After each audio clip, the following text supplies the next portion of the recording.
You're listening to an Airwave Media Podcast. Ben Franklin's World is a production of Colonial Williamsburg Innovation Studios.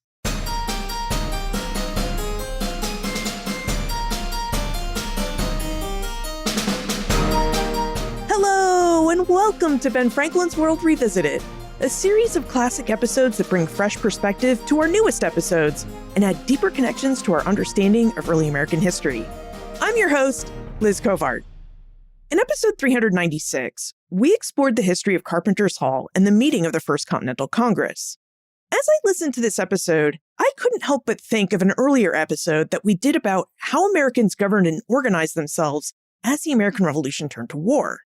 So I thought we might try a new series, Ben Franklin's World Revisited, a series where I surface one of our earlier episodes that really complements and adds additional perspectives to the histories that we just discussed in our new episodes. So given the conversation we just had in episode 396, I'd like to offer you an episode that I produced back in 2017 as part of our Doing History to the Revolution series. Episode 153, Committees and Congresses, Governments of the American Revolution, furthers the discussion we just had about the First Continental Congress by helping us investigate how the American revolutionaries formed governments as imperial rule in British North America disintegrated as the American Revolution turned to war. Now, this episode features three guest scholars, Mark Boonshoft, Benjamin Irvin, and Jane Calvert, and they'll take us through the revolutionaries' formation of first committees of correspondence, then local committees of safety, provincial congresses, and the First and Second Continental Congresses. This is really a fun episode to produce. It's really one of my early attempts at creating a narrative-style type of episode.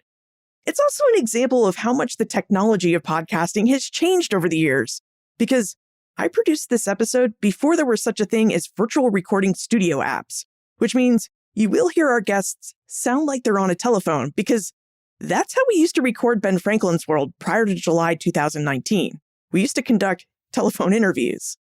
So this episode is really rich. I know it's a little long, but I really hope you enjoy this classic episode.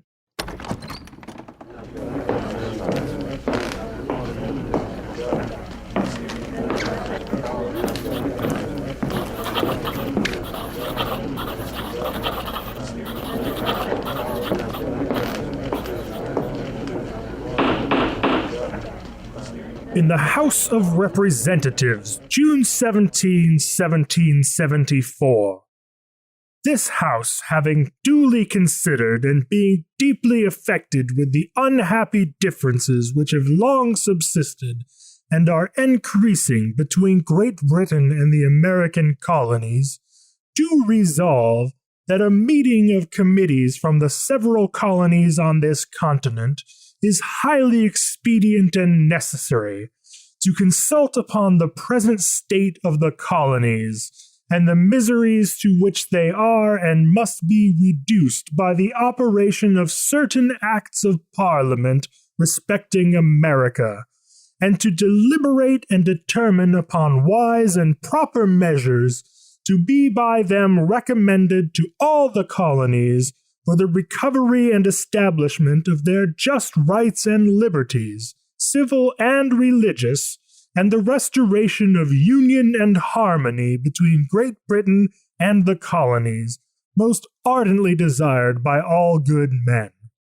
Therefore resolved that the Honorable James Bowdoin, Esquire, the Honorable Thomas Cushing, Esquire, Mr. Samuel Adams, John Adams, and Robert Treat Payne, Esquires, be and they are hereby appointed a committee on the part of this province for the purposes aforesaid, to meet such committees or delegates from the other colonies in the city of Philadelphia on the 1st day of September next, and that the Speaker of the House be directed in a letter to the Speakers of the House of Burgesses or Representatives in the several colonies, to inform them of the substance of these resolves.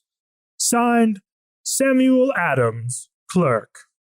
On June 17, 1774, the Massachusetts General Court, or Colonial Assembly, resolved that there needed to be a meeting of committees from the several colonies to consult upon the present state of the imperial crisis. The General Court suggested that this Colonial Assembly meet in Philadelphia on September 1st, 1774, and it made copies of its resolve to send as invitations to the other 12 colonies to attend. This Massachusetts Bay Resolve called for the creation and meeting of what we know now as the First Continental Congress. By June 1774, it had become clear to the revolutionaries in Massachusetts and in the other colonies that some coordinated action between the colonies was necessary in order to stage a bigger, more organized opposition to what they viewed as Parliament's increasingly autocratic governance of the American colonies.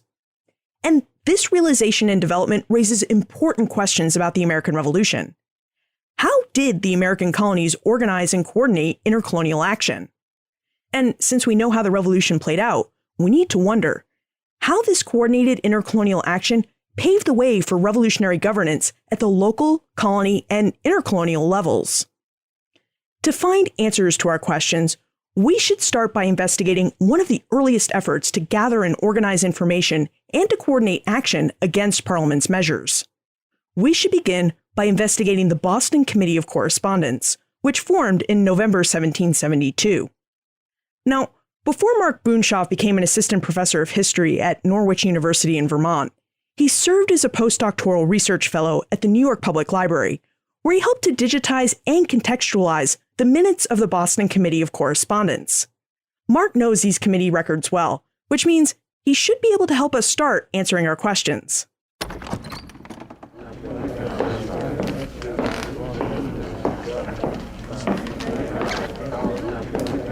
Mark, thanks so much for joining us and for helping us with our investigation.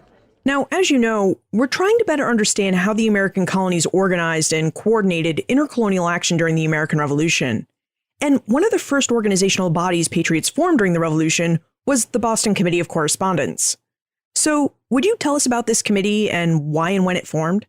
Sure thing, Liz. The Boston Committee of Correspondence formed in the fall of 1772, which I think is a really critical moment in what we call the imperial crisis, because it's a point at which it seemed to a lot of people that the sense of crisis had sort of abated for a time. So if you think about your high school history level narrative of the coming of the revolution, there's a lot of action in the 1760s, from the Treaty of Paris in 63 to the Sugar Act in 64, the Stamp Act in 65, the Townsend Duties in 67, the repeal of the Townsend Duties coming in 1770 with the Boston Massacre. But then the next sort of event we really tend to think of is the Tea Act and then the Tea Party in 1773. So the Boston Committee, I think, is really significant for getting us from that initial burst of tension to sort of the domino rally really falling and resistance becoming a revolution in the mid-1770s. And the way I think of what the Boston Committee did was it was formed by a group of people in Boston, sort of radical people led by the likes of Samuel Adams, who actually worried a lot about this kind of calm that seemed to happen after the massacre. And basically, they really believed that there was a conspiracy to deprive colonists of their rights. And in Massachusetts in particular, it was being enacted by Governor Hutchinson. And so this calm, for lack of a better word, made people complacent. It sort of could be viewed that people were allowing these policies to happen, right? The duty on tea is still active. And so these folks are basically looking for both a way to get people reinvigorated about politics, to reawaken them to their political virtue, their need to protect their rights. And they gin up this idea of committees of correspondence, but they need an excuse, really, to institute this innovation. And they get that wish, again, in the fall of 1772, when there's a British policy passed. It's a really convoluted thing. It's not all that well understood or often talked about, but it's really important, which is British decide that the judges of the Massachusetts Superior Court are going to be paid by the Crown as opposed to by the Massachusetts Assembly, which had long been the tradition. And to people like Adams, this reeks of an attempt to undermine judicial independence, to make judges beholden to the empire as opposed to the people the courts are supposed to serve. And so that's the sort of issue that they latch on to, justify creating committees of correspondence, and they're very deliberate about it being about correspondence, because the goal at this point is, again, reawakening people to the fact that there is this conspiracy to deprive them of their rights, that they need to actively guard against future policies that might undermine those rights. And so correspondence and communication is obviously critical for that kind of thing. Richard D. Brown, who wrote a really fabulous book on the Boston Committee called Revolutionary Politics in Massachusetts, he argues that their main goal is to educate people and to sort of create a common community, some unity throughout Massachusetts Bay to sort of reinvigorate the resistance toward British policy. So the Boston Committee of Correspondence was really a populist body. And what I mean by that is it was formed not by one of the legal governing bodies, say the Massachusetts General Court or the Governor's Council, but by a concerned group of Bostonians who were worried about what was going on around them. That's absolutely right. So if you think about it, it kind of had to be done that way because those other institutions you mentioned, the Massachusetts General Court, the Governor's Council, these are institutions that have some allegiance to the crown. They're constituted by a charter that is sort of granted by the empire. And so it needs to happen in a different way. It has to happen sort of outside of those institutions. And so the ideas for the committees come from individuals, the kind of classic Boston Whigs we think about, James Otis, Samuel Adams, Joseph Warren, Benjamin Church, and so on. But they do still need, they think, to do this within an institution that people trust to get it legitimacy. And so they can't do it necessarily through the general court, so they do it through the town meeting. And they first sort of exhaust constitutional mechanisms. They actually ask Hutchinson to sort of justify the salary thing, to call an assembly into session, to talk about it. When those fail, they feel that they can make this innovation, and that's a dirty word in the period, innovation, but they can make this innovation and call this committee. And so it's the Boston town meeting that they do it in. And even, in fact, William Cooper, who was the clerk of the town meeting, became the clerk of the Boston Committee of Correspondence. And this turns out to be a really smart move and one of the strengths of the Committee of Correspondence in Boston, but also committees of correspondence throughout Massachusetts, because the town meeting is a pretty democratic, pretty accessible, at least for the time and for white men. And in acting this through the town meeting, they convey a kind of popularity and legitimacy around it that it might not otherwise have, it being the Boston Committee of Correspondence. So there was some overlap between the membership of the Boston Town Meeting and the Committee of Correspondence. Would you tell us more about who served on the Boston Committee of Correspondence and what governing powers or powers at all that the committeemen exercised? So the committee's kind of bailiwick was defined in this town meeting resolution that creates it. So they opt to create a 21-person committee, and their powers are described, or their role is described in that resolution. And I'm just going to quote from it. It says, this committee is empowered, quote, to state the rights of the colonists and of this province in particular as men, as Christians, and as subjects, and then to communicate and publish the same to the several towns in this province and to the world. And I'm going to skip ahead a little. Also, they're empowered to request of each town a free communication on their sentiments on this subject. So in that sense, their role is explicitly tied to this question of sort of rights and liberties that's being raised by British policies, the tensions brewing out of this imperial crisis. And their other role is to sort of forge a correspondence, to convey those sentiments and to find out what other towns and other localities think. So in that same resolution, they appoint the 21 men to this committee. They're kind of the usual suspects, well-to-do fellows, lawyers, many of them, a lot of Harvard graduates.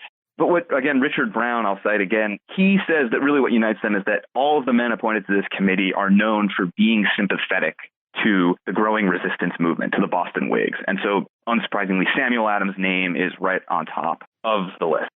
Did any of the names on the committee's membership list reflect that the committee opened up political participation to non-elite American men? And maybe if not the Boston Committee, we know that there were committees of correspondence in other colonies, so maybe their membership lists reflect this? It's a great question, Liz. Active participation, that is sort of taking on leadership roles, sort of remained with a well-to-do group, but new opportunities presented themselves just by the sheer number of offices that needed to be held. So you got to a level below that of the people who had traditionally held offices. So one example is that in South Carolina, the provincial Congress that is created has 3 times as many seats as the old provincial assembly. So, there's 3 times as many people who are going to have to hold office. All told, I've seen one estimate that the committees called around 7,000 men, various committees, to sort of serve on those committees to make them function. So in that sense, I think it does create some level of new opportunity. Of course, it's still confined to white men, literate white men, relatively well-known people. But it's more people than had been holding political office in, 1762. Now, How did committees of correspondence like the Boston Committee work? Do we know what kinds of communication networks they formed and what types of information they shared? So there are sort of two networks that they form. So again, the Boston Committee is really focused at the outset with communicating with the rest of Massachusetts. And so they create this network within the colony, basically. So they more or less communicate with the other towns or districts, and that's the network that they form. On the other hand, as the idea sort of gets going, there's a notion that there also need to be intercolonial networks, that is, networks of communication between colonies, not only within Massachusetts Bay. And it's really Virginia that takes the lead on this. So the Virginia House of Burgesses creates a committee of correspondence that is deliberately supposed to represent the whole of Virginia. And so they then write to other colonies trying to get them to do the same, which they eventually do. Even Massachusetts makes a Massachusetts Committee of Correspondence for a time, although that one fizzles out relatively quickly, and the Boston Committee ends up taking on the kind of colony-wide role for Massachusetts too. But so you can think of there being two separate networks happening. One is this intra-Massachusetts thing that the Boston Committee is initially trying to create, trying to awaken the countryside to the upsetting policies that the British are imposing, especially in Boston. And then slowly but surely during 1773, there become intercolonial committees. And these all sort of prefigure different things. In a lot of ways, you can think of the various Massachusetts town committees bleeding into what will become the provincial Congress, so that will represent the whole state. And in these intercolonial committees are really prefiguring the Continental Congress that will eventually meet in 1774. The committees of correspondence were really designed to share information and ideas about politics and to kind of coordinate a response to certain imperial political measures. Mark, were committees of correspondence like the Boston Committee successful in spreading and encouraging broader support for revolutionary politics? I think they were. You know, there's a lot going on in the early to mid 1770s, and it's often hard to sort of say who or what institution is driving any given event. But I think that we can generalize and say that the Boston Committee successfully established a model of how to create a popular mechanism for communication, correspondence, and coordination that gets used in many different ways. So again, there's the fact that all these Massachusetts towns respond. There's the fact that every colony creates a committee of correspondence after Virginia does that. And so I think in that sense, they're really critical for creating something like a common cause, because there is all of this correspondence and now awareness of what's going on in different places. The other thing I would say is that it seems pretty clear to me that people involved in the revolutionary movement throughout the 13 colonies look to the Boston Committee of Correspondence as a sort of, guru institution on building communications infrastructure. And I think the most obvious example of this is there's an effort to establish a post office, a separate new post office that's not controlled by the British Empire. The idea for this post office comes from a guy named William Goddard, who's a printer. He's probably less famous than his sister, Mary Catherine Goddard, who was commissioned by the Continental Congress to print a copy of the Declaration of Independence, and hers was actually the first printing to include the names of the signers. She's rightfully a little bit more famous. But anyway, to the point, William Goddard comes up with this idea, and he brings the idea to the Boston Committee, and he asks them to help him generate support for it and generate some funding for it. And that's exactly what they do. They write to other towns and to other committees and to other people trying to say that, this guy Goddard is on to something, and you should lend him support, if not money. And I also think in a similar way, the plan for the post office sort of takes some inspiration from the committee. It's decentralized in a way that mimics the Boston Committee. So this post office, the proposed post office, would be controlled by printers and merchants, the men and women who depended on it, right? In the same way that the Boston Committee and the other committees of correspondence were drawing on the strengths of the towns to generate legitimacy. And so it mimics the extra legal workings of the committee, and it ultimately proves pretty successful. Now, by May 12, 1777, the Boston Committee of Correspondence had become the Committee of Correspondence, Inspection, and Safety. And many committees of correspondence, it seems, had given way to committees of safety by 1777. Mark, would you tell us about the committees of safety? Why did they begin to form, and did they operate and function any differently from committees of correspondence? I like to think of this way. The committee as an organizational unit was basically a constant in revolutionary America. Americans were sort of obsessed with committees. They still are to a certain degree. We have in Congress a committee on committees, but this really maybe gets going in the revolutionary moment. So the point is that the committee is the organizational form that patriots default to, but they create different committees for different purposes at different times as they're needed.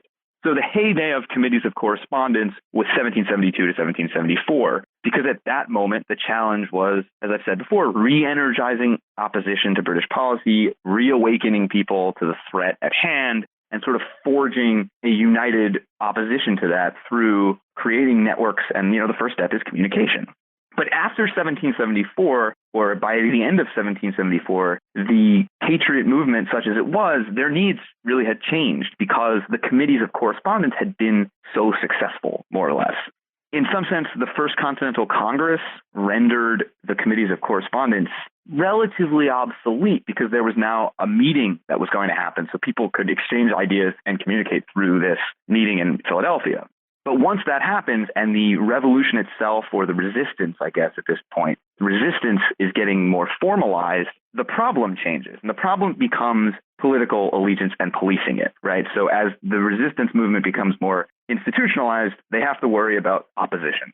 And the First Continental Congress passes something called the Articles of Association, which really, I think, drives the shift from committees of correspondence to committees of safety. So the Articles of Association, the Continental Association as it's sometimes known, was agreed to at the First Continental Congress by the 12 colonies that attended. Georgia didn't. And they agree it's to not import British goods, not to export British goods, and if the sort of tensions are still there, eventually to actually not consume any of these British goods. But that has to be enforced. And so the association has this provision that suggests that the committees of correspondence and the county-wide committees actually act, they call it to inspect is their word, but basically to enforce this boycott, to make sure no one's skirting the association and thereby undermining patriot unity. So in Boston, they actually create a whole separate committee of safety and inspection, but in many places, it's the committees of correspondence that just take on this new role, which is it's sort of enforcing allegiance, enforcing the one main thing that all the colonies can do to resist what the British are doing, and that is economic boycotts. If these committees of safety intended to enforce this Continental Association or economic boycott, then they would have needed power. And we associate power with governance. So it seems like at some point, these committees of safety would have had to claim and exercise the power of legitimate governing bodies. Yeah, I think that's absolutely fair to say. Again, I think that's a product of this shift. The committees of safety, the committees of inspection have to more or less enforce policies that the Continental Congress is passing, things like the association. But they have this sticky problem of no one's really sure what their status is, same as the Continental Congress. Are they legitimate? Are they governing institutions? So yes, they do have to function as governing institutions. They have to sort of police what actually dissent means, what non-cooperation is. But before they do that, they have to sort of render themselves legitimate. So they end up taking on these governmental functions where they can. And the committees that are successful are the ones that come to be seen as legitimate. And it seems like the time it would have taken to be seen as a legitimate governing body would have varied by location. I happen to know in Albany, New York, that it took the people there until 1776 before the Committee of Safety actually supplanted the Common Council, which was the legitimate governing body for the city. But there weren't many British soldiers around. The New England and Green Mountain Boys had captured Fort Ticonderoga in May 1775, and the nearest British forces were really in Canada at that point. So it was probably easier for the revolutionaries in Albany to declare the Committee of Safety their government than it was for the revolutionaries in places with a closer proximity to British forces. Yeah, I mean, that makes perfect sense. I think, the fight becomes at the local level a question of how you view the rightful source of power and how you view various institutions. So if you are someone who was sympathetic at that point to the British, if you're skeptical of the growing resistance movement, then committees of safety look just like illegal institutions that have no business doing what they're doing and practically treasonous. But if you're sympathetic to the resistance movement because you believe the British government has grown wholly illegitimate, right, then these alternative committees aren't just acceptable. They're basically necessary because your view of the situation is that the existing governmental bodies like the Albany Common Council, are completely illegitimate and are corrupt, right? And so, again, it comes down to sort of popular will. Did the majority of people in a given place agree with what the Continental Congress was doing, with the Articles of Association? And that's sort of where the committees drew their power in various places. If the people supported what was happening, then the committees of safety had a much easier time than if it was a more contested environment. Now, we've talked about the fact that the committees of safety were supposed to enforce the Continental Association or economic boycott of British goods. What coercive measures did these committees of safety take upon themselves or exercise as they were trying to enforce the Continental Association? So the mere fact that they exist freaks some people out. So when the Articles of Association are disseminated, copies are printed all throughout the colonies. And in fact, in many places, people literally sign them. So you'll have these huge lists of signatures on the bottom of the Articles of Association. New men who have really never been active in politics are signing them. Women are signing them. So the writing in some places is on the wall that this is going to be a popular measure. And in some of those cases, people who are not in favor of this just skedaddle because they don't want to find out what those coercive measures might be. In other places, people stick around. And so the battle of principles will sometimes become a battle of fists or arms. And so, the kind of things we think about as sort of quaint revolutionary things are really violent, tarring and feathering, right? Riding people out of town on a rail, seizing property. All of these things slowly but surely become tools of the trade for these committees of safety. And that's how they, gain the legitimacy that they didn't quite have in contested towns right away. Yeah, wow. If committees were seizing people's property and tarring and feathering them or even imprisoning them, they must have had a lot of popular support for their efforts. Yeah, I think the towns that can get away with that, they do. And that was evident to them by the sort of vast outpouring of support for the association. And, you also got to imagine these are small towns. So people know who everyone is and they can sort of tell which way people are leaning. And so I think the committees sort of know when they can get away with it or when it's going to backfire. But I also think that it's a gamble in some sense because the problem with violence is people could, support you in principle, but then they see the violent actions that an institution might take in service of those principles, and that actually could turn them off. So there's a complicated calculus that I think the committees have to reckon with in each town, in each county, and in each colony overall. Now, earlier you noted that the committee was the basic building block of government during the American Revolution. And we've talked about committees of correspondence and committees of safety. And we even mentioned the modern day Committee on Committees in Congress. And I wonder whether revolutionary Americans established any other types of committees to govern their towns, colonies, and even states. They did. So I know most about New York. And so I'll just use New York as an example because they're pretty aggressive in creating innovative committees. Like I said before, the needs of the sort of resistance movement change over time. And with that change come changes in the committees. So New York, once the war gets going, creates two particularly noteworthy committees. One's called the New York Sequestration Committees, and they also create a committee on detecting and defeating conspiracies in the state of New York.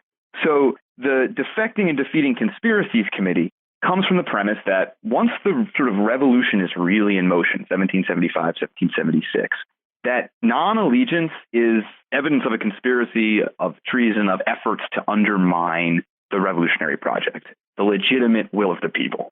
So once you're at war, what loyalism means changes. And so the New York Committee for Detecting Conspiracies has this power basically to root out who the loyalists are and to punish them and can send them to jail and things like that.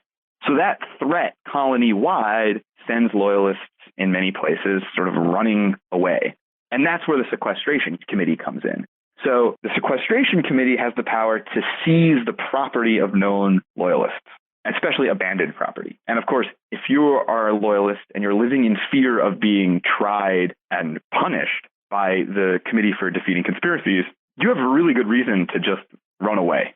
And that's what many loyalists do. So they abandon their property. And then the sequestration committees, which are created by the then state of New York in counties where the Patriots are in control, they seize that property, auction it off, and then send those proceeds back to the state. And so this is an important way in which the New York government, such as it was in 1776, 1777, and going forward, gains some power. And it's through, again, committees that they sort of authorize and request that the local counties create. And so they sell the property, right? So that raises revenue. It's the kind of policy that packs a punch. It scares loyalists off. It really criminalizes dissent in a meaningful way, taking people's property.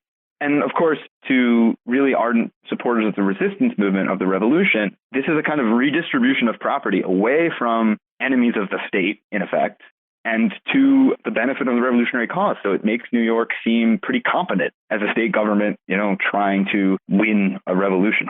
Every town seemed to have a committee of some sort, a committee of correspondence, a committee of safety, or a committee for detecting and defeating conspiracies. Was there any sort of organizing or principal body that had oversight over all of these different committees, or a body that tried to coordinate action between these committees? There are efforts, I would say, to coordinate, is how I would put it. So as the revolution progresses, or as the resistance turns into revolution, and the action becomes not entirely localized in the towns, new bodies are created. So in 1774 and 1775 and 1776, a lot of colonies create what are called provincial congresses, which basically take on the old functions that the legislature had.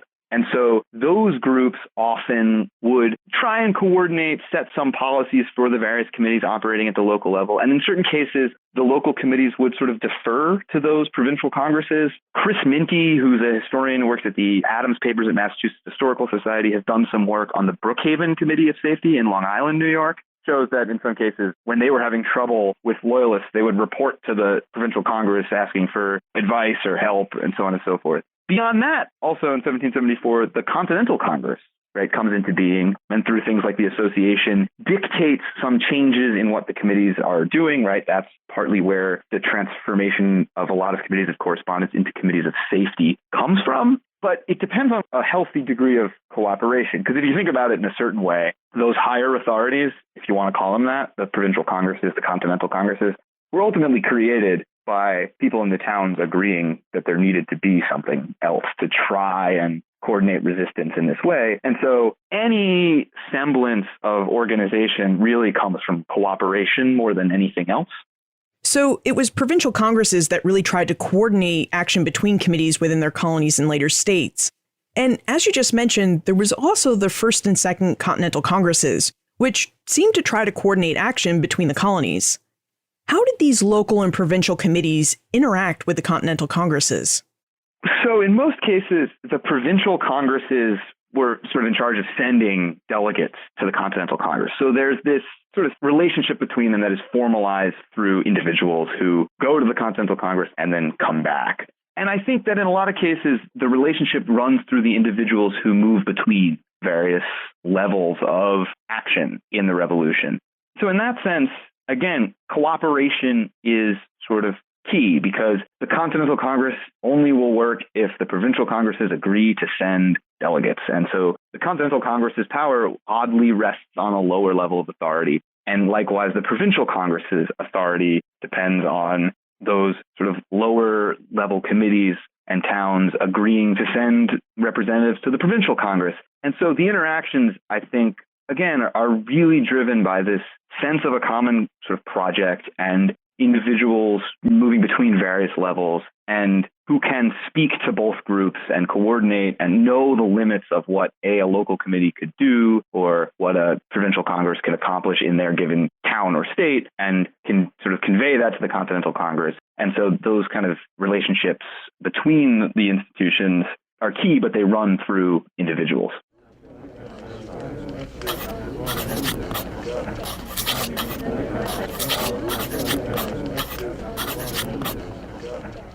How did the revolutionaries organize and coordinate intercolonial resistance to British policies?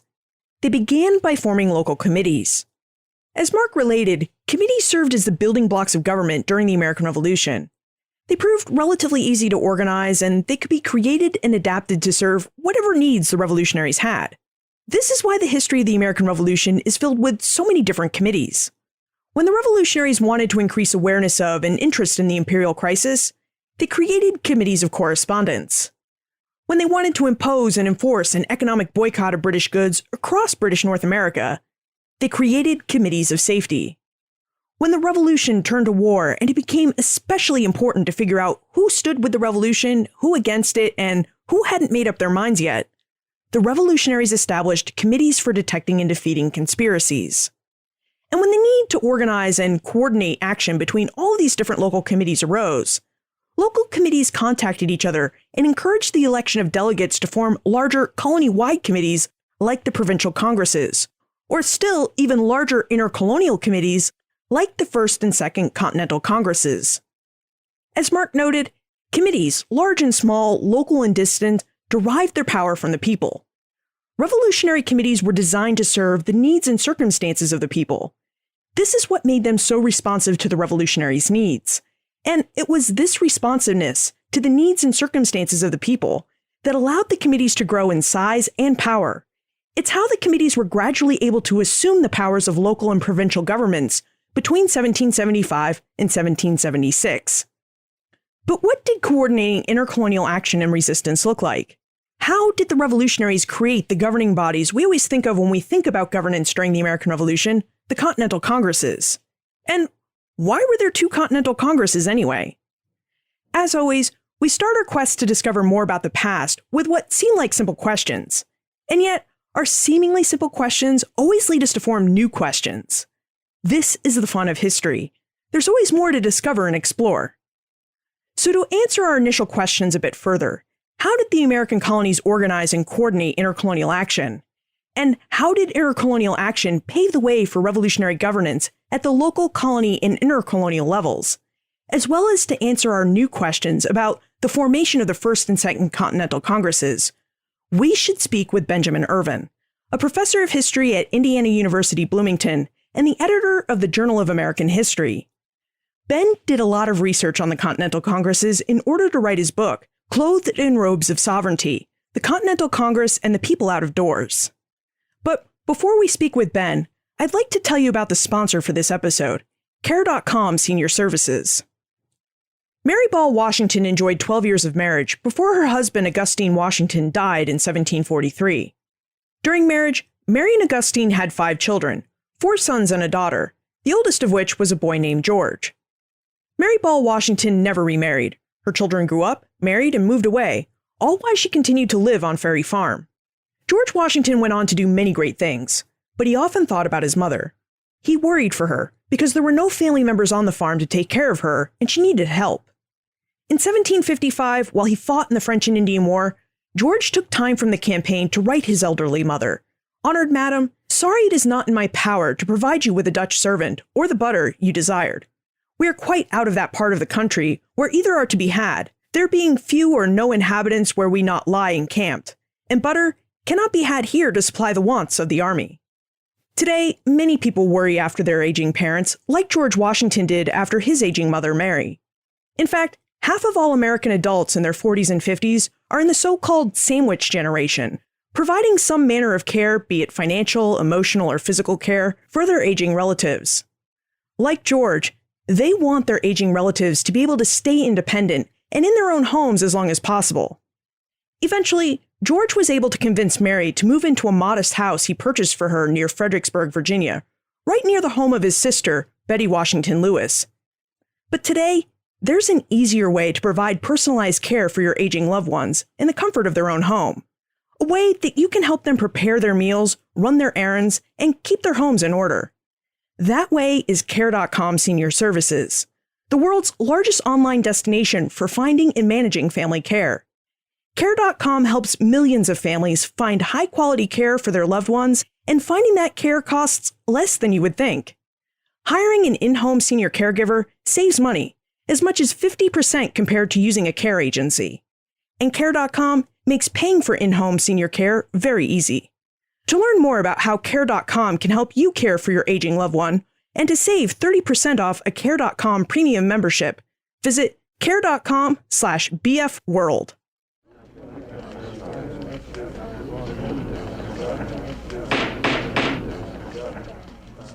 Ben, thank you so much for joining us.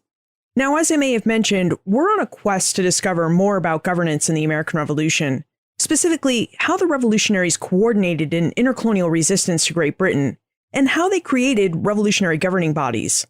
We started our exploration at the local and provincial levels with committees of safety and correspondence and provincial congresses.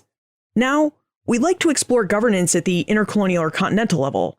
So, would you tell us about the Continental Congress and how it formed? Sure, I'd be happy to.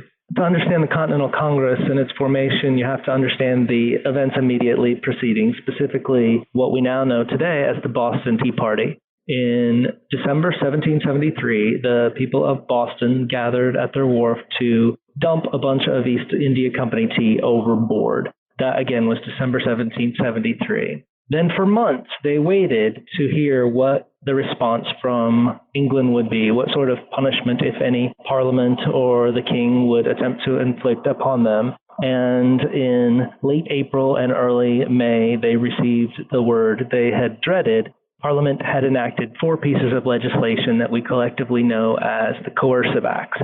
The Coercive Acts were intended to punish Bostonians for destroying the tea. And for this reason, Bostonians often refer to these acts as the intolerable acts. But the Coercive Acts did several things. They shut the Boston port to all Atlantic commerce. They literally closed down the sea trade of the city that depended so heavily upon it. They restructured the Massachusetts government, taking certain elections out of popular hands and imposing royal officials in a number of offices that had formerly belonged to the people of Massachusetts. They imposed new quartering requirements, allowing General Gage and his soldiers to occupy public buildings, and they created new laws for the administration of criminal justice. Essentially, they provided that a British officer who was charged with a capital offense could be tried elsewhere in the British Empire, as for example in Nova Scotia. And this was essentially a provision designed to prevent the reoccurrence of future Boston Massacre trials. So in December, they dumped the tea. In late April and early May, they received word that Parliament's punishment has been severe. And they immediately recognized the need for a Continental Congress. The reason for this is that the chief mechanism of patriot resistance was boycotts. During the Stamp Act crisis of the mid-1760s, the merchants of British North America had begun to develop boycotts in resistance to the Stamp Act. They had done so again in response to the Townshend Revenue Act of 1767, which imposed taxes on lead and glass and paint and tea. But these previous boycotts had always failed because they were locally implemented and locally enforced, and boycotts by their nature require widespread unity. So the purpose of the Continental Congress, which Massachusetts called for immediately after receiving word of the Coercive Acts, was to organize a boycott on a truly continental scale. Did Americans happen to see the First Continental Congress as a legal governing body, or was it simply just a body to organize this non-importation movement of 1774 or 1775? Legal, yes, in the sense, at least from the perspective of patriots, that they, as freeborn Englishmen, had a right to gather and discuss their rights and grievances and petition for the redress of the same. But governing, not exactly, not in the sense that a legislative body is governing. The Continental Congress had no power to enact or enforce laws and no power to impose or collect taxes. Essentially, this was a meeting of counselors and advisors who brought authority from their constituents to develop a consensus response to what they perceived to be British tyranny, but it was not a legislative body. To give you an example, the colony of Connecticut issued instructions to its delegates to the First Continental Congress, and they characterized the Congress as, quote, a Congress of commissioners, rather than as congressmen as we think of today or legislators.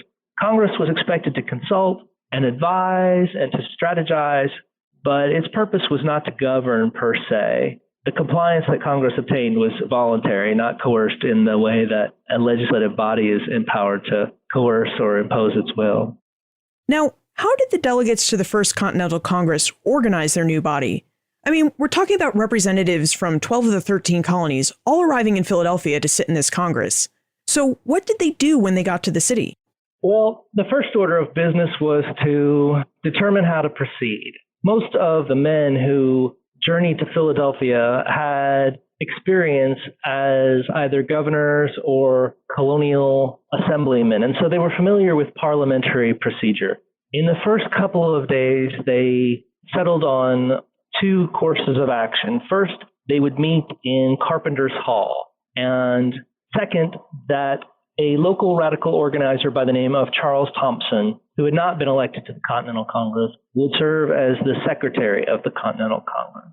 And both of those decisions might fairly be interpreted as gestures of opposition to Joseph Galloway, who was the Speaker of the Pennsylvania House and who would have preferred that Congress instead meet in the Pennsylvania State House, and who might have been unenthused about the prospect of Charles Thompson serving as Congress's secretary.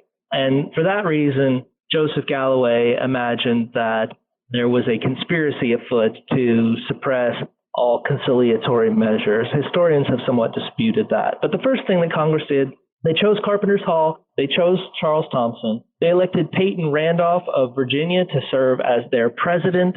Randolph's position should not be confused with the presidency or the executive office we understand in the United States today. He was going to serve more like a Speaker of the House for this Continental Congress. And then finally, they decided that every state would be able to exert one vote in the Continental Congress. Instead of a National Assembly where votes were distributed proportionate to population or wealth, every state would exercise a single vote. Once it had organized itself, what work did the First Continental Congress set out to accomplish? Did it meet solely to organize a continental boycott of British goods? One of the more extraordinary things about the Continental Congress, or perhaps one thing that we really need to understand if we want to know the Continental Congress, is that it was acting at the behest of and in response to popular patriot will. At the time that they elected delegates or appointed delegates to the Continental Congress in 1774, the various towns and communities and legislative bodies that were sending their delegates wrote up instructions or guidance for their representatives in the new Continental Congress. And they stated very clearly that they wished for the Congress to settle upon a course of political opposition to Britain. And so the Congress accomplished numerous things, but four particularly stand out. The Congress drafted a Declaration of Rights, a statement of principles, if you will. They asserted their natural right to life, liberty, and property. They asserted their constitutional right to gather and assemble and to petition for redress of grievances. They asserted their right to legislate for themselves because they could not be adequately represented in the British Parliament at such great distance. And they claimed that they submitted to the necessity of parliamentary trade regulation only out of necessity. They did not submit to parliamentary taxation. This was the Declaration of Rights. A second thing that the Continental Congress accomplished was it drafted a petition to King George.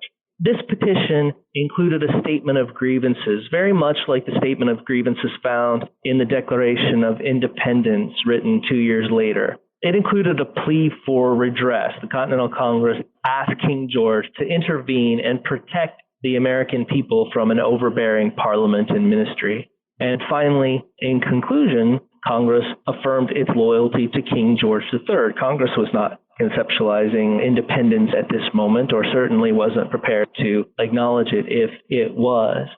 The third thing, arguably the most important thing that the Continental Congress did, was to draft Articles of Association. And Articles of Association are the written rules and guidelines for the boycott that I alluded to earlier. The patriots of North America had been developing boycotts as a means of resisting parliamentary taxation from the mid-1760s. And it had become clear that what the moment needed in 1774 was not a series of local boycotts stitched together by a letter-writing campaign, but a truly centrally, continentally coordinated boycott.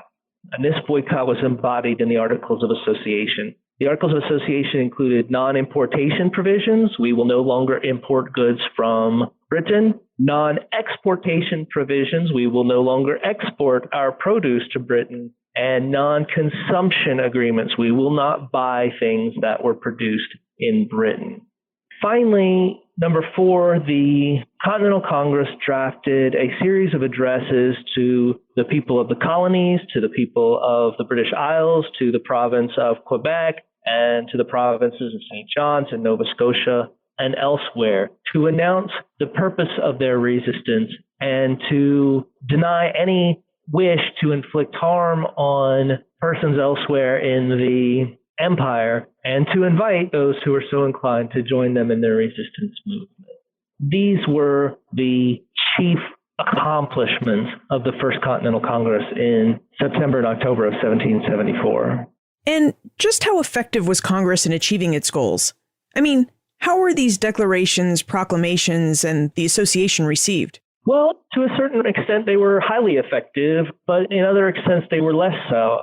The Articles of Association met with widespread support among patriot communities, although it met with hostile opposition from loyalist pamphleteers and from persons disposed to believe that the boycotts were a bad idea, either merchants who did not want to sacrifice their business or stalwart proponents of parliamentary authority who thought that the boycotts were either disrespectful, if not unlawful. But for the most part, the Articles of Association received a rousing approval, or at least the loudest voices in the colonies were those of approval for the Articles of Association. On the other hand, Parliament and King George mostly ignored Congress's Declaration of Rights and petition to the King. Those documents, if you will, those forms of outreach to the King and Parliament, those gestures of conciliation to the King and Parliament, such that they were not well received in England.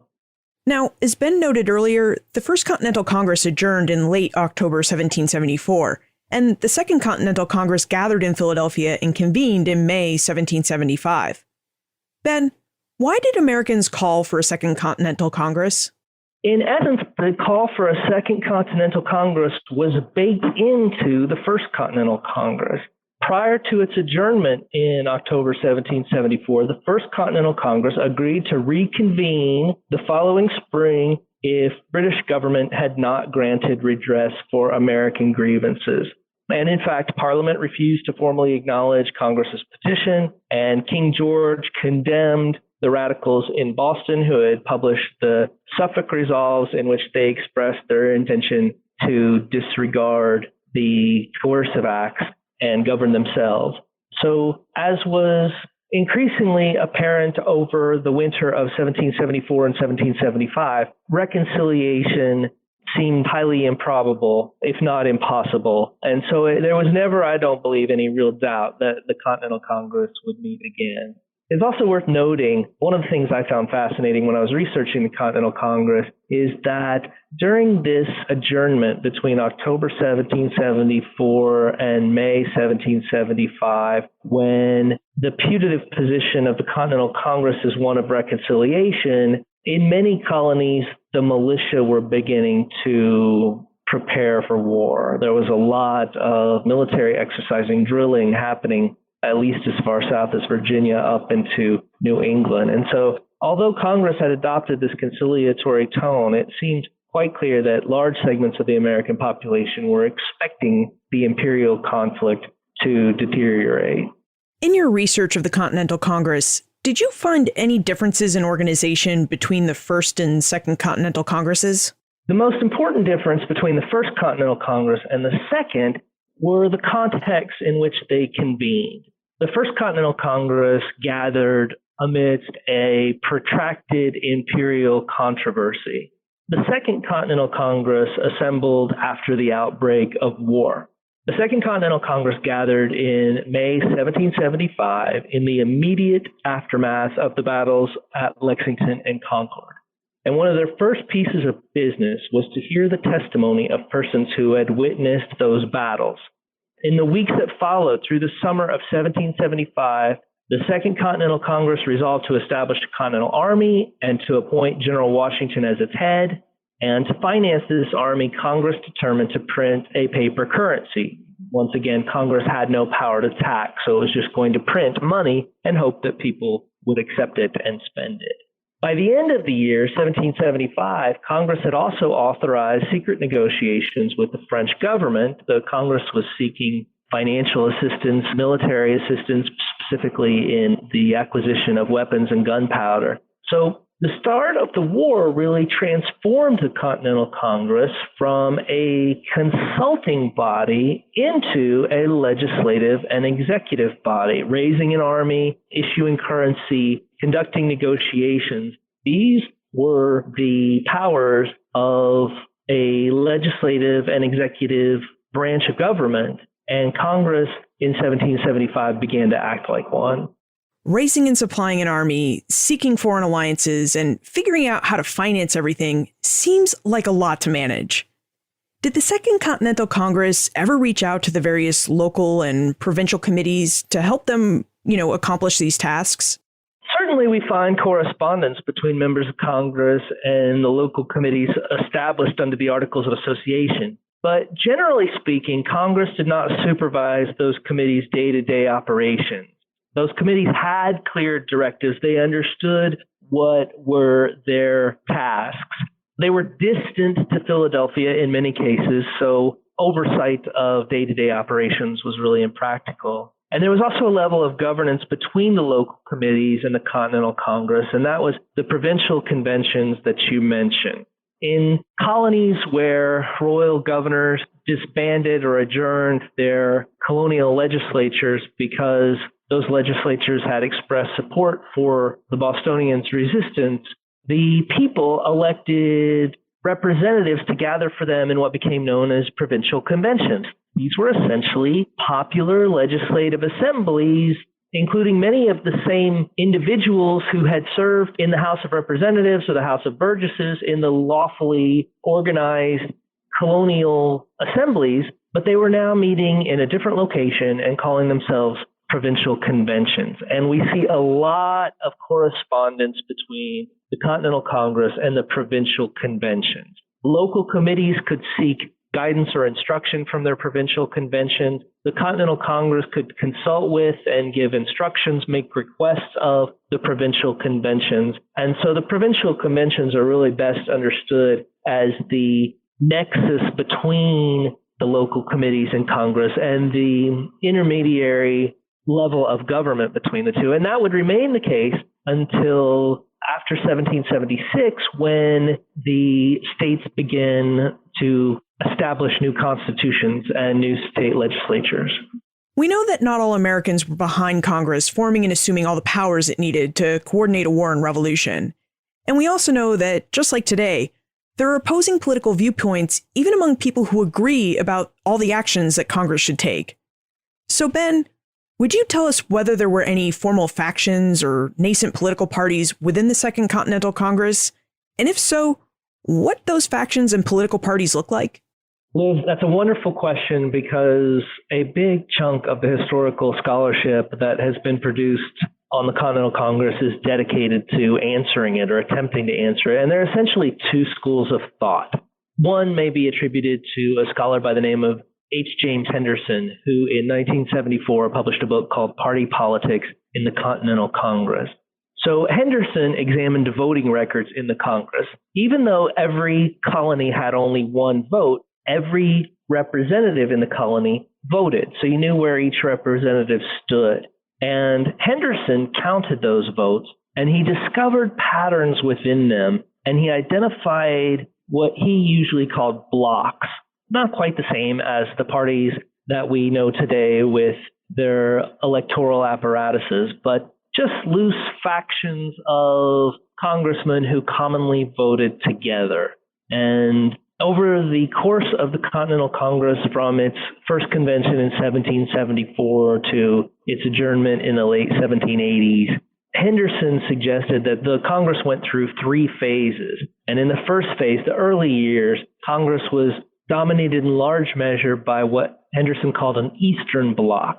Core to the Eastern Bloc were the Adams cousins, Samuel and John Adams, and their Virginia ally, Richard Henry Lee, also Patrick Henry, and later Thomas Jefferson. Henderson found an axis between the Adams and the Lees. They tended to vote together. Later, around the 1780s, after the Adamses had returned to politics in Massachusetts or diplomatic service abroad, there emerged a middle state bloc which was organized around nationalists such as James Duane from New York or James Madison of Virginia.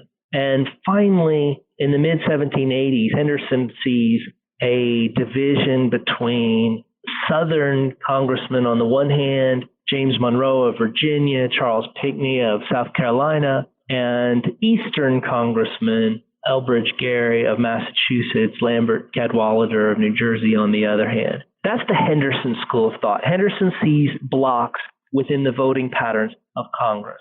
The second school of thought may be attributed to a scholar by the name of Jack Graycove, who in 1979 published The Beginning of National Politics. And Graycove argues that the political differences among members of Congress are frankly overstated. Graycove suggests that the members of Congress all adhered to certain basic Whig principles. They believed in balanced government. They believed in the right of representation. They believed that polities should have the right to govern and legislate and tax for themselves. Graycove further argues that Congress's decision-making processes were mostly constrained by the limited range of options available to them. There wasn't a lot of wiggle room for the Continental Congress to maneuver. Continental Congress had no power to tax. Well, then if it wanted to raise an army, it had to issue a paper currency. So these sorts of limited options tended to mute over political differences, according to Graycove. And it's a great, not fully resolved, fun to dispute kind of question, because the degree of political discord or harmony is in some ways a relative question compared to what we might ask.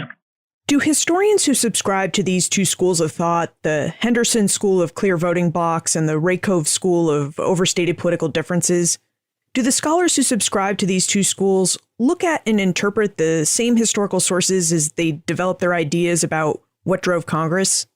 In general, I'd say they do look at the same sources. The primary sources for understanding the Continental Congress include the journals of the Continental Congress, the papers of the Continental Congress, and the letters of delegates to Congress, but they employ different methodologies.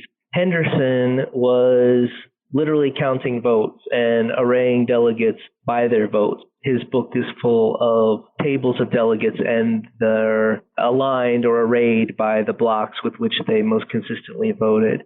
I suspect Jack Graycove looked at all the same material that Henderson did, but his methodology is more interpretive, and I believe the word interpretive appears in his subtitle, An Interpretive History. And Graycove doesn't deny that these individuals voted in blocks. His argument is simply that the significance of these differences is artificially magnified by the distinctions in voting. In reality, most of these men, especially after 1775, when the loyalist Joseph Galloway no longer returns to Congress, after 1776, when you have the Declaration of Independence, most of these delegates are operating from a position of consensus. And Ben, what do you think about these schools of thought? Which argument and interpretation do you think is most plausible? As a reader of history, I am excited by intrigue and plot twists and cabals and things of that nature. And so I tend to align with Henderson, and perhaps that's a cynical disposition on my part. As a writer of history, that question was in many ways secondary or tangential to my own research. I was interested in the ways that Congress attempted to promote a national identity for the nation it was declaring into existence. And so I had the luxury of not needing to arbitrate between the Henderson and Graycove schools of thought. Yeah, would you tell us more about how Congress promoted a national identity? Because as we happen to know from our discussion with other scholars about allegiances during the Revolution, Americans were really divided over the Revolution. Americans were very divided over the Revolution, and they were also a very diverse set of people, with Scots, Irishmen in the backcountry, Germans along the Appalachian Ridge, Englishmen, Quaker, and Welsh, all identifying with the patriot cause of liberty, a large free and enslaved African American population, populations of indigenous peoples, loyalists. It was an extraordinarily eclectic population with diverse economic and political interests and identities. And it was one of Congress's tasks, although it was seldom a task they took up consciously, perhaps, but it was one of their tasks to forge a sort of an American identity for the new United States. And they did this in a variety of different ways that they borrowed from colonial tradition or from the sort of ceremonies of state of the British Empire from which they were all descended. The Continental Congress organized the first anniversary of independence celebration in July of 1777. They did not yet know to call it the 4th of July. There was some dispute whether it should be celebrated on the 2nd of July, the day that Congress had voted for independence, or the 4th of July, the day that they had adopted the Declaration. Congress created swords, presentment swords, these were called, to honor valorous officers whom they could do so little to pay or compensate. They created medals for persons who had distinguished themselves in combat, and they created various icons for those medals. And in these sorts of ways, Congress attempted to achieve many purposes. Congress attempted to communicate to the American people a sense of collective pride and identity, a sense of Republican values. Congress attempted to, by these actions, behave in the way that other heads of state or governing entities behaved. Right after Congress drafted the Declaration of Independence, John Adams wrote a private letter and said, "We will sign this Declaration of Independence just as soon as a seal is prepared. We must have a seal with an emblem, the official symbol of state for the new United States." And because that's what kings and princes across Europe did. So were these symbols and seals successful in unifying Americans? The wonderful thing about seals and medals and celebrations is that they are inherently contested and contestable. Anybody can look at an emblem and offer an interpretation of what it means. Anybody can choose to salute a new flag or not to salute a new flag, to light candles in their windows on the anniversary of independence or not to light candles on their windows on the anniversary of independence. So even as Congress was attempting to create unifying symbols and ceremonies and celebrations, they were somewhat unwittingly in the process creating opportunities for loyalists or pacifists or persons committed by conscience not to participate. Often Quakers, for example, refused to light their windows as a matter of solemnity. And Congress provided these individuals an opportunity to distance themselves from the resistance movement. And so, for example, a loyalist by the name of Joseph Stansbury created poetry in which he derided Benjamin Franklin's emblems for the continental currency. An onlooker at one of the Continental Congress's anniversary of independence celebrations observed that the soldiers who marched on that day looked unhappy and barefoot. Some soldiers in the Continental Army, upon the announcement of a congressional fast day or Thanksgiving, it would have been, asked privately amongst themselves, "We haven't been fed in a year. What do we have to be thankful for?" And so just as in our own time, the citizens of the United States argue over the meaning of statues, in the era of the Revolution, the inhabitants of what was quickly becoming the United States quarreled amongst themselves over what to make of these new emblems of national identity. The Second Continental Congress undertook a lot of work, running a war, uniting a people, starting a country, and trying to keep it going. If Congress started to meet in May 1775, How long did it sit for in its attempt to accomplish all that it set out to do? The Congress we know today as the Second Continental Congress sat from 1775 until 1781, excluding periods of brief adjournment, when it was supplanted by the Congress of the Confederation, which convened from 1781 to 1789. These Congresses established bureaucratic infrastructures, military departments, fiscal departments that were capable of managing revolutionary business, or at least that attempted to manage revolutionary business with oversight from the congressional body. But by the establishment of these sort of bureaucratic infrastructures, the Second Continental Congress, over the course of the late 1770s, began to look a lot more like a national legislative and executive body.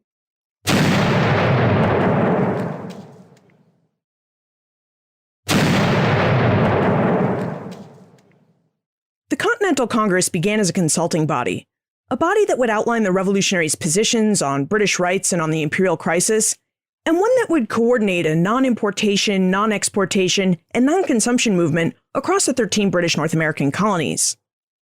The call for a Second Continental Congress was embedded in the call for the First. As Ben described, members of the First Continental Congress agreed to reconvene the following spring if the British government had not redressed their grievances. By the following spring 1775, it had become clear neither king nor parliament would redress the revolutionaries' grievances. And the battles of Lexington and Concord on April 19 proved that the British Empire stood prepared to wage war against the revolutionaries. Where the First Continental Congress had been a consulting body, the Second Continental Congress, which convened in May 1775, sat as a legislative and executive body. As such, the Second Continental Congress raised an army, issued a currency to equip and pay for that army, began negotiating with France for military assistance and a possible alliance against Great Britain, and undertook work to unite Americans as a separate and distinct people from Great Britain. This was a lot of work. How did Congress manage it all? What were its inner workings like that allowed them to accomplish all their goals? And was this Third Congress, the Confederation Congress, which saw the fledgling United States through the end of its war for independence, different from the Second Continental Congress? We need an inside view of Congress, and fortunately, there's a way to get one. There was a man whose experiences would be revealing, as he served in the Second Continental Congress and wrote the initial draft of the Constitution that paved the way for the new Confederation Congress. That man was John Dickinson of Pennsylvania and Delaware. So before we conclude our quest, let's consult with one more historian, Jane Calvert.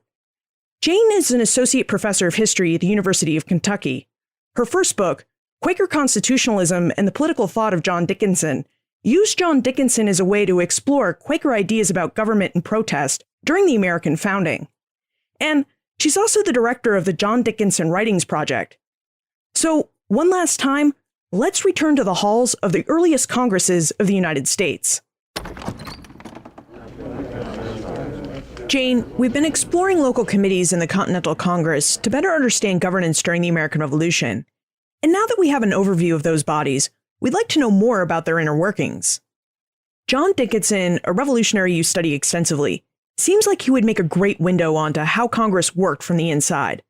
So would you tell us who John Dickinson was and how he came to serve in the Continental Congress?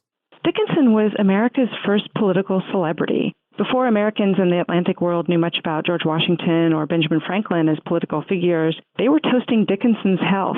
He started making a reputation for himself as a legislator in Pennsylvania, and from his writings against the Stamp Act in the early 1760s. With his letters from a farmer in Pennsylvania, the first of which were published 250 years ago this December, he launched to international fame and notoriety as the spokesman for the American cause. It was because of his reputation that he came to serve in the First Continental Congress, but he almost missed it.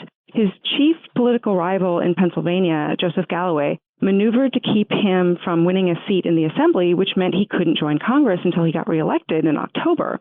So he wasn't there until the end, but his reputation was such that his not holding a seat didn't really matter. He worked for it on the outside. He wrote the instructions to the delegates to Congress from Pennsylvania, and then 6 documents that the first Congress ultimately produced, Dickinson wrote 4 of them.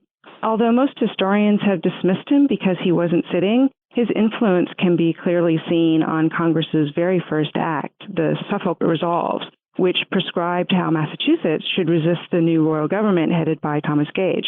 These resolves determined that they should resist peacefully, ignoring offending laws, and instead adhere to their former charter. And this follows exactly the course that Dickinson had been prescribing since his writings on the Stamp Act 10 years earlier. After the passage of the Townshend Act in 1767, Massachusetts had been following Dickinson's lead on resistance. The circular letter that they sent to the colonies in 1768 requesting unity and resistance echoed Dickinson's language in the farmers' letters. So a strong case can be made that Dickinson was the foremost figure of the founding era. He was the only leader who was present and active in America from the beginning of the conflict through and beyond the ratification of the Constitution. He wrote more than any other figure for the cause, including most of the publications of all the Congresses he attended, beginning with the Stamp Act. Before independence, he was the most widely known American political figure, and he wielded more power than any other. He also made seminal contributions, including shaping how Americans resisted, defining and articulating American rights, and working to build the national and state governments. Would you tell us more about what John Dickinson was like as a representative for Pennsylvania and Delaware in Congress? So we can get a better idea of how delegates from other colonies represented the views and concerns of their constituents and colonies. Delegates did the best they could to gauge the sentiment of their constituents and act according to their wishes. This was not easy in an era without polls or modern means of communication. They received reports from committees of Congress, resolutions from their home assemblies, reports from public meetings convened to ratify measures of Congress, correspondence from home, and they watched carefully for signs of popular unrest. Dickinson, for his part, felt conscience-bound by his constituents, who were predominantly Quakers and their pacifist supporters. He therefore worked as hard as he could, not just to keep the peace between Britain and the colonies, but also to prevent separation, which the Quakers and Dickinson feared because it could mean the loss of their religious liberty protected by their charter. So in Congress, because of the diversity of opinion, there were definitely factions in both Congresses, although they were much less pronounced in the first than in the second. There were what we might loosely term radicals, moderates, and conservatives. But we should be very careful how we understand and use these terms. They bear no resemblance really to any political positions or parties that we have today, and should be considered only as a way to describe where delegates stood on the question of war and independence. Dickinson was the leader of the moderate faction, which dominated the first Congress. His position never changed throughout the course of the debate, but the sentiment around him did. The Adams cousins, John and Samuel, along with Virginians such as Richard Henry Lee, led the radical faction leading towards extreme measures. Those stridently against extreme measures were led by Joseph Galloway of Pennsylvania and New Yorkers John Jay and James Duane. In an era where reputation could make or break a gentleman's credit, both financial and political, one person could exert a disproportionate influence in a body like Congress. From the beginning of the first Congress until the spring of 1776, Dickinson was the person whose public reputation was the highest. When sentiment within Congress turned solidly towards war after the publication of Paine's Common Sense, Richard Henry Lee and John Adams took the lead at that point. But even then, Dickinson's stature was such that they couldn't disavow his position entirely or reject him, because if he left Congress, the public might abandon their support for it. So he continued to play a pivotal role right up until the very end of the debate over independence. So you're John Dickinson, and you've been elected to serve Pennsylvania in the Continental Congress. What does your day-to-day routine look like? How did Congress function on a day-to-day basis? Well, unfortunately, the record is very sparse on the internal functioning of the Congress. We only catch little glimpses from the correspondence of the delegates or scraps of notes. From what the committees did, however, it's clear that for the most part, they worked very well together. They submitted their work to one another for emendation and revision, and sometimes there was grumbling, but for the most part, they laid their egos and particular agendas aside to do what was best for the cause. And Congress as a whole, they were really concerned with American unity because that was really the most precarious things. We have to remember that the colonies were very diverse.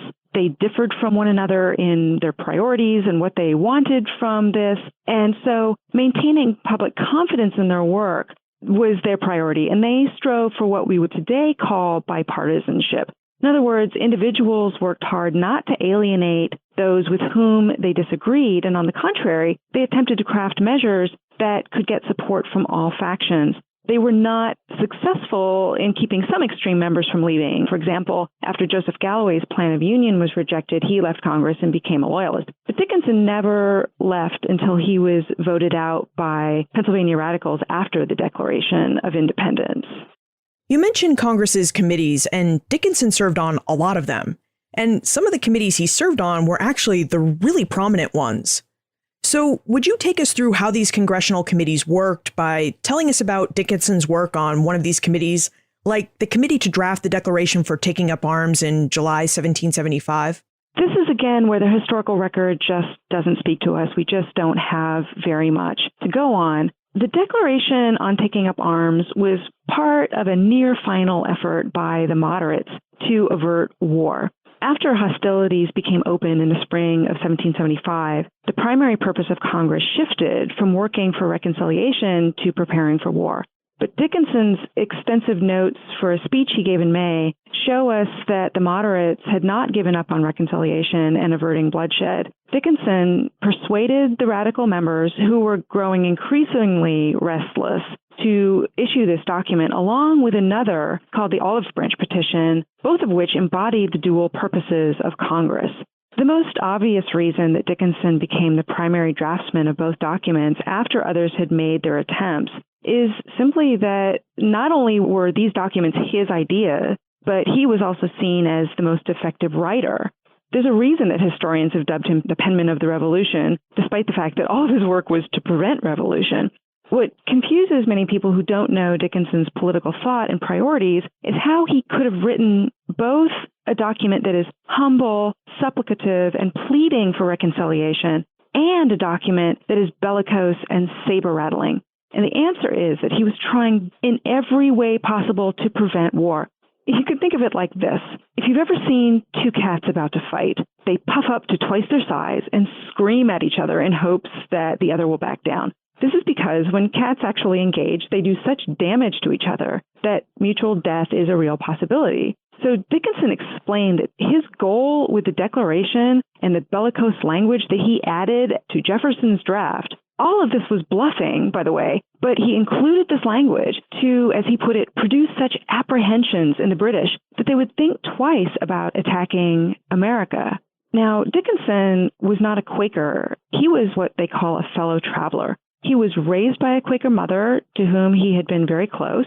His wife was a devout Quaker, and until recently, he lived in her house with her female Quaker relatives. And the political culture of Pennsylvania was pervaded by Quakerism. His whole life, he shared their priorities, including what we might call a pragmatic pacifism, commitment to religious liberty, and basic rights for subordinated peoples, blacks, slaves, women, Native Americans, the poor, and prisoners. So his Quaker values likewise pervaded his political writings, and the Olive Branch Petition is a clear example. Quakers later cited the Olive Branch Petition when attempting to convince their persecutors that they were patriotic. And as to the question that many people ask about whether Dickinson was a loyalist, he's often portrayed as such by representations in entertainment, such as the musical 1776. That's a classic that people often cite, also the HBO miniseries on John Adams, but also scholars who were interested in presenting a simplistic picture of the lead up to independence. It makes a good story. It's easier to tell. And the public tends to like a black and white picture, clear-cut, good guys and bad guys. But Dickinson was a thoroughgoing patriot. He simply disagreed with the radical faction about the best way to secure American rights and liberties. He believed with good reason that these would be best protected under a British constitution. And he also knew that America was entirely unprepared for independence or war with the greatest power on the planet. We have the benefit of hindsight in that we can see how the events of the American Revolution turned out. But of course, the people who lived in the moment didn't know how the revolution would end. So Jane, would you tell us more about the Olive Branch petition and the kind of support Dickinson had for that petition? Well, he certainly had to make a case for it. He gave a very long speech in Congress in May, for which we have his notes, and he laid out all of the possibilities of how Congress and how Americans could respond to Britain. And he said very clearly that measures for peace and reconciliation had to go hand in hand with measures for war.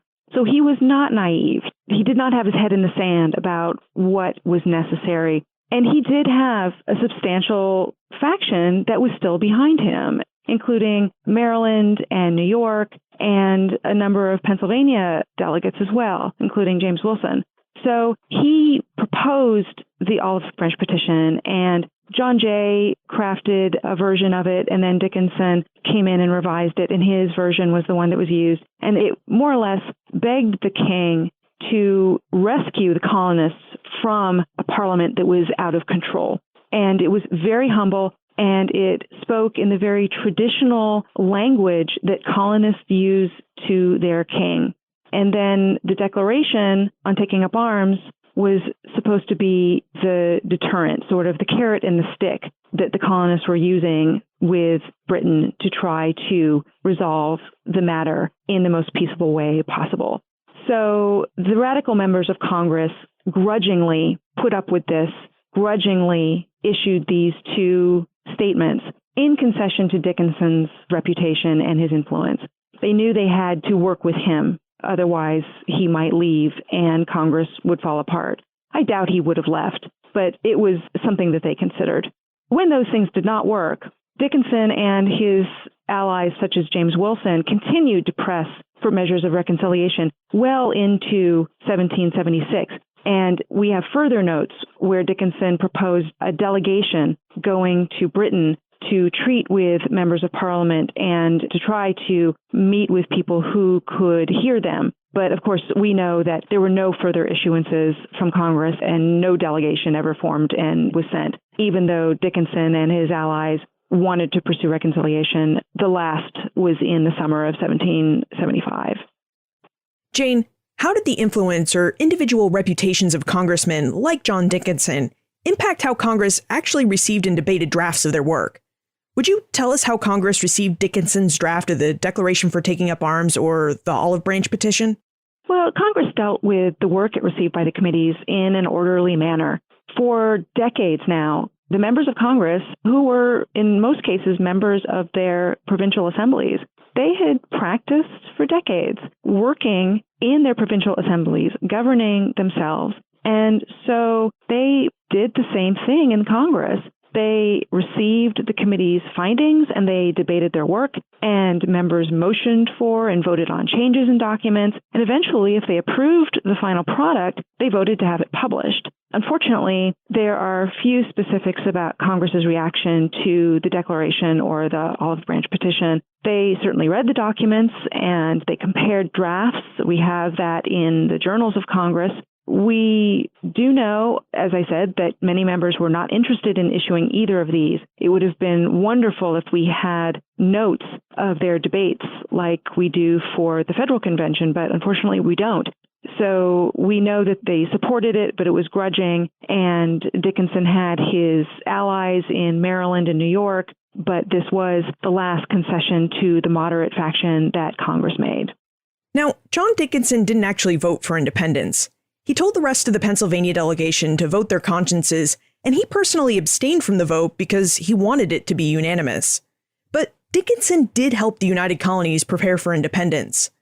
Jane, would you tell us about the Articles of Confederation and the role John Dickinson played in drafting what became the first Constitution of the United States? He absolutely did prepare the country for independence. In the first place, defining their rights and giving them a clear sense of an independent identity from Britain. In fact, his enemy, probably his greatest political enemy over the course of his life, John Adams, believed that the delay of the Declaration of Independence was crucial for America's successful revolution. Unfortunately, Dickinson's work writing America's first Constitution, the Articles of Confederation, met with less success. he almost single-handedly drafted the Articles of Confederation in June of 1776 in anticipation of the vote on independence.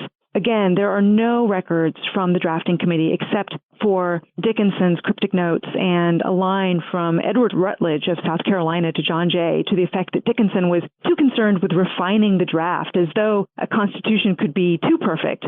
We know that he had Benjamin Franklin's 1775 draft in front of him, but he didn't follow it closely. Instead, what he had learned from his study of the law from other constitutions, in particular Pennsylvania's, was his main model, and his Quaker culture to write something that really is quite striking. There are several provisions worth noting.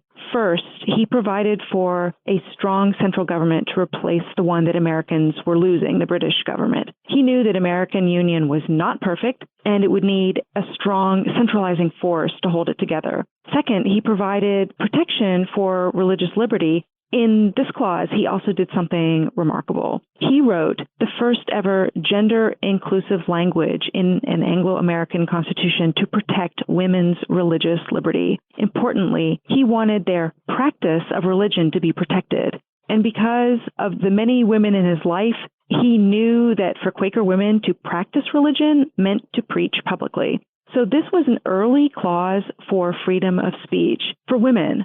He also provided protections for Native Americans, which was a lifelong concern of his. And finally, he queried his colleagues about adding a clause outlawing slavery. Some of Dickinson's clauses sound more like 20th and 21st century ideas than 18th century ideas. So how did Congress receive Dickinson's draft of the Articles of Confederation with its radical gender-inclusive language? We don't know. The details of the debate over the articles are lost to us. There are no records. But we can tell clearly that they did not like any of these really quite radical provisions. They excised all of these provisions from the final draft that was ratified in 1781. And the government that the final Articles of Confederation created was decentralized, weak, and notoriously ineffective. The key clause is the second one, which says, each state retains its sovereignty, freedom, and independence, and every power, jurisdiction, and right which is not by this confederation expressly delegated to the United States and Congress assembled. The problem then, of course, was that the Congress was given virtually no powers, and the states pretty much did what they wanted without regard to one another or the Union. They didn't pay taxes, they had different currencies and trade regulations, and they squabbled over boundaries while Congress looked on helplessly. Yeah, I know from my bit of research into the Articles of Confederation that Dickinson really did provide for a strong national government, but the final version of the first Constitution really does reflect a preference for a national government that's beholden to the states for its power. Right, absolutely. It was quite different. And again, unfortunately, we don't have any record of Dickinson's commenting on the revised articles, but it's pretty clear that he believed that they were ineffective and needed to be revised. This didn't stop him, however, from trying his best as president, first of Delaware and then of Pennsylvania, to make the Articles of Confederation as they were ratified work. He spent much time trying to get his state's assemblies to pay their taxes, and he dealt with a long-running boundary dispute between Pennsylvania and Connecticut, and he also urged the Pennsylvania delegates to Congress to deal honorably and fairly with Native Americans. So he did try to implement the policies or the provisions that he put forth in his first version of the Articles, but the Confederation was structured in a way that it just was unworkable. What did this unworkable type of government structure look like in practice? I mean, if Congress was in charge of directing the war effort and of putting the new nation together, if the states held most of the power, what did that all look like? Well, it sort of depended on your vantage point. Some people thought it was just right and didn't need any fixing. What they liked was that they had extracted themselves from this all-powerful central government in Britain that was attempting to control everything at the colony level. After the Stamp Act was repealed and Congress put forth its Declaratory Act, they stated that Parliament had the power to legislate for the colonies in all cases whatsoever. This was a line that was repeated over and over again in the resistance literature leading up to independence. So many Americans believed that the Articles of Confederation were just fine and the state should be able to manage their own affairs, and this would inculcate virtue in the populace.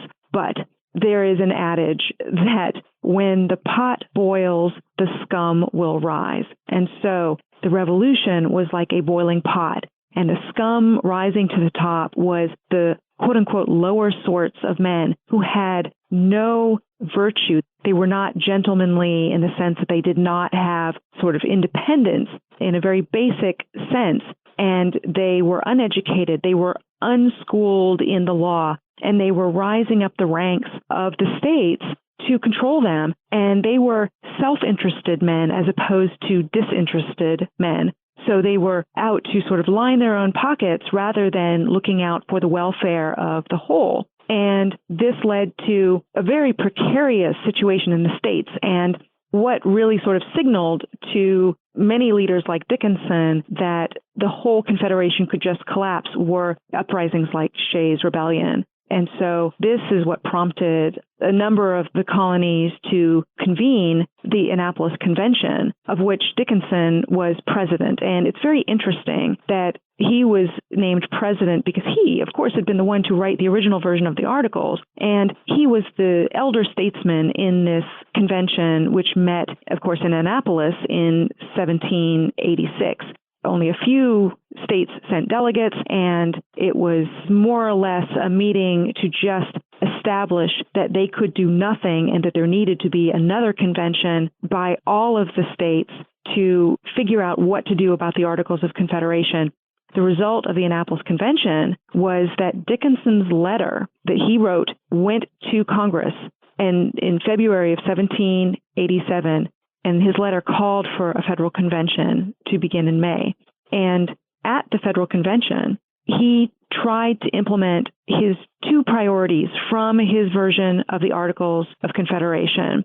First, he supported a strong federal government, and it was his suggestion to have one branch of Congress represent the people and the other represent the states. And this was the basis of what became the so-called Connecticut Compromise. Second, he put forth the motion that became Article 1, Section 9 of the Constitution for the abolition of the Atlantic slave trade in 1808. Again, he wanted more. By this time, Dickinson had freed all of his own slaves and had become an abolitionist, but his colleagues, again, wouldn't concede.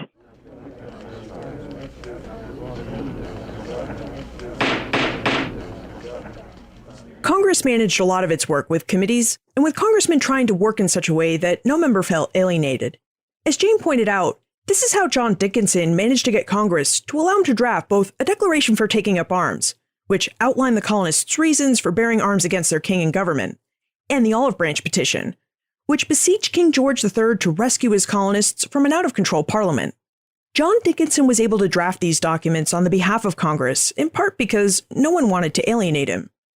Now, Congress proved as effective as it was in its work because the men who served in the Continental and Confederation Congresses were experienced legislators. In many cases, they had served for years in the assemblies of their home colonies before they joined Congress. And although we don't have detailed records about the work they conducted inside individual congressional committees, we do know that these congressmen did their best to work together to benefit the cause. Now, in terms of the Confederation Congress that took over for the Second Continental Congress in 1781, it was established by the Articles of Confederation, the first Constitution of the United States. Congress wrote the Articles in response to the need for the United States to establish a government independent of Great Britain. And they crafted the Articles in response to what the revolutionaries saw as the all-controlling, powerful central government of Parliament. Americans were waging a revolution and war against this powerful government. So why would they want to create a powerful government of their own and risk the chance of having to fight all over again? This is what many Americans thought. This is why the Articles of Confederation provided for a weak, decentralized government where the states held most of the power. Americans wanted to keep an eye on their government and keep it responsive to their needs and desires, and they believed that they could be most watchful if they kept as much power as possible within their states. Which brings us back to how the revolutionaries set up their initial governing bodies. They started by forming local committees that were responsive to the needs of the people. But it proved hard to keep government powerful and responsive to the people on the national level. So the questions for Americans became, how do you establish a government that is both responsive to the needs of the people and to the needs of the nation? And how do you unite 13 disparate states and keep them together in a union? John Dickinson believed that the answer lay in a strong government. A strong government would both keep the states united and protect the people's individual rights. Now, because we know how the American Revolution turned out, we also know that many Americans would come around to some of John Dickinson's ideas regarding a powerful central government. However, in the moment, in the early and mid-1780s, many Americans puzzled over these questions, and it would take them until 1789 to settle on a course of action to solve them. You'll find more information about our guests, their publications, and notes for this episode on the show notes page, benfranklinsworld.com/153. Ben Franklin's World is part of the Airwave Media Podcast Network. To discover and listen to their other podcasts, visit airwavemedia.com. Finally, what did you think of this new series? Did listening to this classic episode of Ben Franklin's World help you further your knowledge about the conversation we just had in episode 396? I'd really love to know, so please tell me. Liz@benfranklinsworld.com. Ben Franklin's World is a production of Colonial Williamsburg Innovation Studios.